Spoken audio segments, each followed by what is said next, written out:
দিচ্ছে, অনেক স্ট্যান্ডার্ড। হ্যাঁ, আর তুমি যদি মানে গতানুগতিক লুক চাও তখন হচ্ছে কি ওয়াইন কালারটা মানে গতানুগতিক লুক আসবে, বাট তুমি যদি একটু ইউনিকনেস চাও বা হচ্ছে একটু স্মার্ট লুক দিবে এরকম, তাহলে তুমি আমি বলবো যে এই কালারটা অবশ্যই নিবা। মানে এটাই আমরা সেট করে দিব আর কি অ্যাকচুয়ালি। হ্যাঁ, এই আবায়াটা আমরা এটা এক পিস না, এটা সবাইকে দিতে পারবো।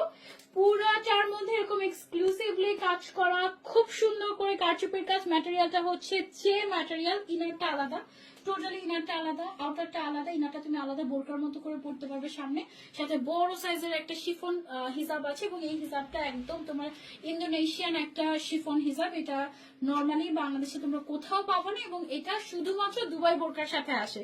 সো হিজাব দেখে আমি কনফিউজ হয়ে গিয়েছি যে এটা আমি ভেবেছি, এটা আমি শিওর ছিলাম যে এটা দুবাই আবার, পরে আপু বললো যে না এটা দুবাই না, এটা আমাদের মেড ইন বাংলাদেশ, আমরা নিজেরা বাংলাদেশে তৈরি করেছি। আর এই জন্যই 4250 টাকা এটার প্রাইস। আর এটা সেম প্যাটার্নে তুমি যেটা টিকটক সিল্কে সেল করলা, এই যে আজকে তো দেখাইছিলাম 5350, 5500, 5500 আমাদের প্রাইস রেঞ্জ ওয়াইজ 5500। যদি অন্য কোনো 5500, 7000, 8000 প্রাইসে পাবেন ইনশাআল্লাহ। হ্যাঁ, এই কম্বিনেশনটা আমার এত ভালো লেগেছে, অনেকদিন পর আমি মনে হয় এরকম একটা কালার পরেছি, মেরুন টাইপের একটা কালার। মেরুন না, এটা ঠিক আছে, Wine বার্গেন্ডি এই টাইপের একটা আসে। ওয়াইন টাইপের, এবং এটার কালার কম্বিনেশনটা আমার এত ভালো লেগেছে। একদম শুরুতে তো টান দিয়ে দেখিয়ে দিয়েছি তোমাদেরকে, এখন একটু মন ভরে দেখালাম। এটার আরো অনেক কালার আসবে। কয়টা কালার আসবে